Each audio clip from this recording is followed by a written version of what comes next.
Back-to-back losses for the Boston Celtics. They lost the Nuggets last night, 115-109. They had the lead for majority of the first quarter, and then a nice 30-foot three-point at the buzzer at the end of the first quarter gave the Nuggets the lead, and they never looked back. This was the first back-to-back loss to the Boston Celtics since the beginning of the season. So I'm going to break down my thoughts after the Nuggets versus Celtics game, and technically after the Celtics versus Cavs game. I got producer Smitty here with me right now as well. We are going to break down this game. So number one question here was, why did the Celtics lose? Well, there's three main reasons here why the Celtics could not contend with the reigning NBA champions. One is turnovers, two is shot selection, and three is missed free throws. And I'll give it to them, man. They lost by 6 this game. They lost by 2 last time they played the Nuggets. And because of this man right here. There were a lot of comments during our live stream just saying, the Joker is dominant. What are we doing? And the Celtics just got outplayed by double-teaming the Joker. But the Joker's court vision and basketball IQ was just so good. There was always somebody open under the basket. Easy 2 points. Will those add up? The Joker did end up having a triple-double, 32 points, 12 rebounds, 11 assists, and he shot 61% from the field. Despite a couple of complaints to the referees on both ends of the ball, the Celtics will have a matchup against him going up in the NBA Finals with the Joker. And Smitty, I'm just not sure what Celtics response have to the Denver Nuggets.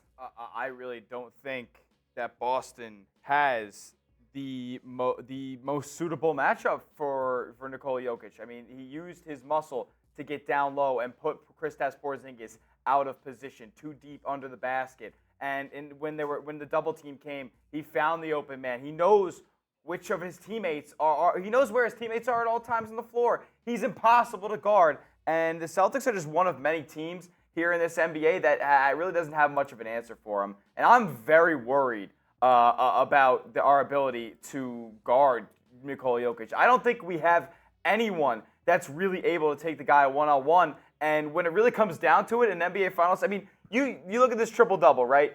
Luka Doncic drops a triple-double every game, but the Mavs lose. This triple-double that Jokic had, you felt every single stat he put into the box score tonight. If he was effective in every single facet of the game. And the Celtics really don't have anybody that could stop him one-on-one. They didn't even have anybody that could stop him 2-on-1 tonight. I'm very worried about Nikola Jokic. My game plan moving forward, if I was Joe Mazzulla, is to neglect the smaller backcourt in the starting 5. You sit Drew Holiday, you start Derrick White, and you start Al Horford. However, there is still that posing question of 38-year-old Al Horford, what he will be able to do in a 7-game series. However, moving Kristaps Porzingis and Al Horford to have each other on the court at the exact same time, Horford only played 19 minutes tonight. 19 minutes, and he had 2 points and 4 rebounds. Are you going to be getting points from Horford? Not necessarily, but I'm looking at width and just sheer girth. Weight. It's girth. Weight, it's muscle. It's toughness on the interior. I mean, Porzingis put 24 and 12. That's a phenomenal offensive effort from him tonight. It wasn't very efficient, but it was a game where he really had to grow a higher volume of shots, and he made some pretty clutch ones down the stretch and early on in this game. Kind of fizzled out there in the middle 2 quarters. But beginning and end, when things mattered, Kristaps Porzingis was there on the offensive end, but he was borderline a liability there on the defensive end tonight. And last time they did play them, they lost by 2, 102-100, and that was the Jamal Murray and Joker show. That was 34 and 35 from those tag teams, whereas tonight, it really wasn't like that. There were several players in the Nuggets team that just were unstoppable to the Boston Celtics. There were 1, 2, 3, 4, 5 players in double-digit scoring. Their bench contributed. They had 3-point shots coming from every angle. This is no slight to one of the best teams in the Western Conference, but everything was falling.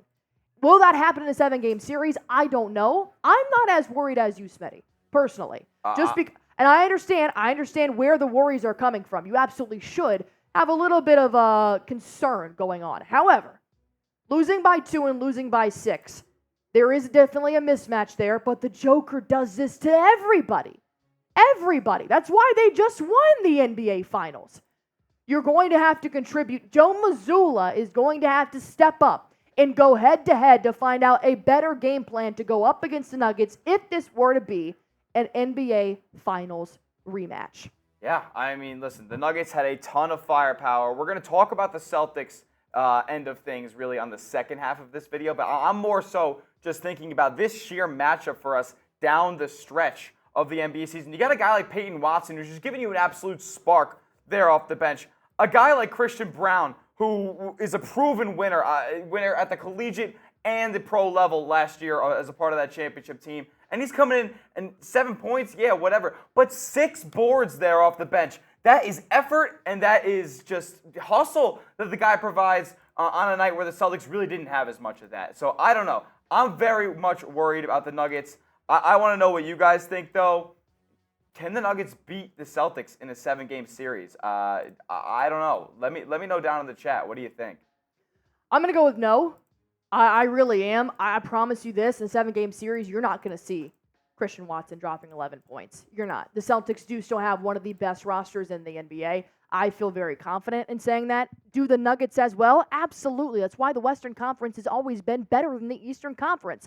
That is a fact. However, do not slight the Celtics for losing to the Nuggets. Will it be tough? Absolutely. But I guarantee you that will go to a 7-game series. I'm not feeling it right now myself. I still feel good about the Boston Celtics, but let me know what you guys think. Do you guys side with Smitty or do you guys side with me? There's no wrong answers here. No. It's opinion at the end of the day. So go ahead and comment that down below. We're going to break down the Boston Celtics side of this matchup in just one moment, but you guys have got to hear about Prize Picks, the #1 daily fantasy sports app in America right now. I'm playing it. Smitty's playing it.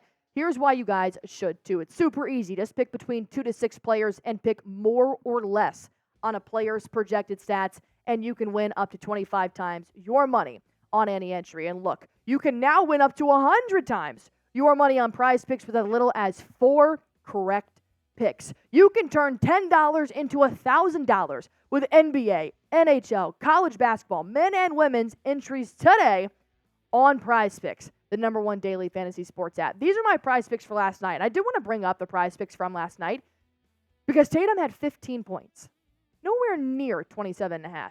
And if you ask any Boston Celtic fan going up against the best team in the Western Conference, they're going to say Tatum's going to go for more than 30.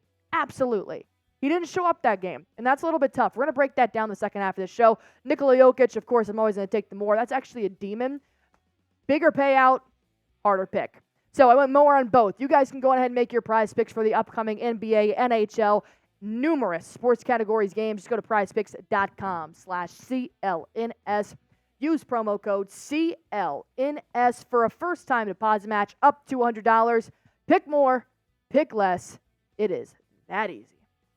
Speaking of Tatum, let's break down what he did. 5 for 13 from the field, trash. 2 for 5 from three-point line. That's okay because nobody's three-point shot was falling, Nuggets or Celtics last night. So I'll accept that. However, it comes a point where I do respect Tatum's mentality to say, I let JB and KP cook in the first half, and I step up in the second. You have got to scratch that mentality right now, Mr. I am an MVP candidate. You need to play your ass off from the first tip to the last. None of this giving KP and JB the spotlight, because I'm sick of it. Because what happens when you can't find your rhythm in the fourth quarter and you're being absolutely cooked by the Denver Nuggets? This is what happens. 15 points. I want to see from start to finish Jayson Tatum taking over. That is how you get the Jays, is when they're going ham from the beginning.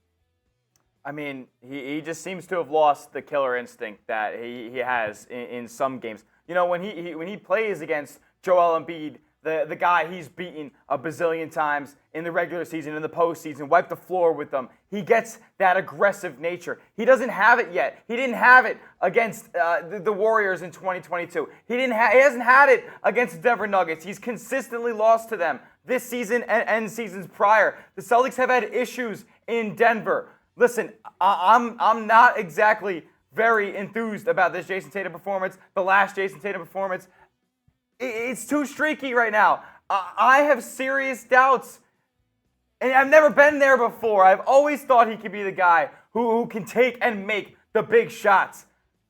He was more open than the mountain ranges in Denver tonight there in the corner on the last one of the last possessions for the Celtics offensively. To take the win with 40 seconds left. It was to take the lead late in the final minute of the game, and he disappeared. And listen, Jaylen Brown, he had a 40 bomb. The Celtics would not have been in this game without him. However, he missed 6 free throws. 7 free throws. The Celtics would have won the game. They would have won the game. Well, actually, the entire team. Terrible. The only person that went perfect. There were 2 players who went perfect, and that was Derrick White on and 1 for 1, and Al Horford 2 for 2.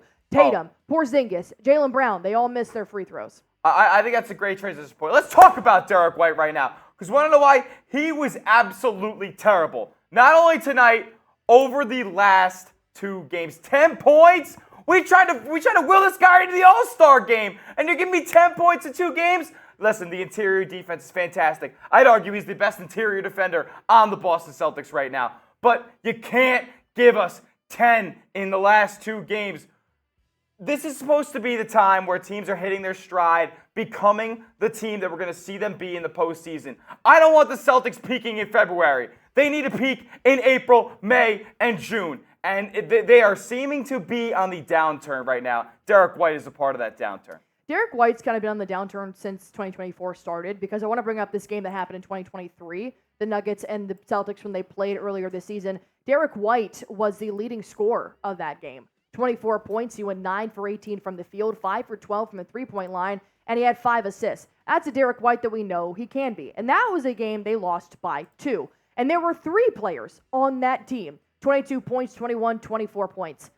That's the Boston Celtics that I would take in a 3-game series, except 7-game series, but I would have him winning. Derrick White has been decreasing his performance level since January, and I'm waiting for him to find his stride. And if I'm more concerned about Derrick White than I am Jayson Tatum at this point, because Derrick White having 7 points in your starting lineup will crush you. We've seen Jayson Tatum have bad games and respond big time. I mean, but we really haven't seen the White, bad stretch out of Derrick White yet. And when he's been expected to score at the volume that he has been expected to, he's shown up this season, last season, ever since we traded for the guy. He's consistently played at a level that we have been satisfied with. 0 for 4.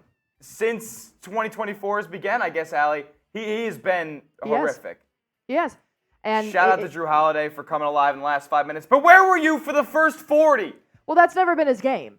That's never been his game, and I'm not gonna point out Drew Holiday. The guy was an all-star. He was averaging nearly 20 in Milwaukee. That's the thing, Smitty, was an all-star. So was Klay Thompson. Now he's on the bench. So 12 points for – I've never looked at Drew Holiday saying, where was your scoring tonight? That's never been his MO, and I appreciate the fact that he came alive in the fourth quarter. He's the only reason why the Celtics had a glimmer of hope to win this ball game. 12 points is actually more than Drew Holiday's had in the last 2 ball games. So the fact that he did step up in the fourth quarter, I'll take that. It's a Derrick White in single digits that doesn't sit well with me. But thankfully, Jaylen Brown helped out the Celtics with a 40-piece. Last time, he was the only player that had 13 points, so he needed to step up big for this game. But nonetheless, I do want to ask you guys where your level of concern is. How confident are you in the Boston Celtics right now? How confident are you in Jayson Tatum? This is the Celtics' first back-to-back loss since November, Game 6 and 7. You cannot tell me you're that worried about the Celtics if this is their second back-to-back loss, and it's March. Calm down. We're okay. We're okay. A lot will tell us in the next 26 games. We are going to figure out everything we need to know in the next 26 games. At the end of the day, it falls on Jayson Tatum in a game like this. It has to. They played the best team in the NBA, and I really don't think this score indicates how much of a difference I saw in these 2 teams playing level tonight. The Nuggets outmatched, outmuscled, outcoached, out everything the Boston Celtics, and it starts with Jayson Tatum. Can we trust Jayson Tatum as our number 1 option? I need you guys to let us know down in the comments section. Go on ahead and comment why or why not. I say yes. I do think that Tatum still has that dog in him. I think that Tatum has a different kind of mentality. I do understand that Tatum had to accept a new role this year because of the transition of Kristaps Porzingis and Drew Holiday. But you got to think about it. Tatum still led the team in assists tonight.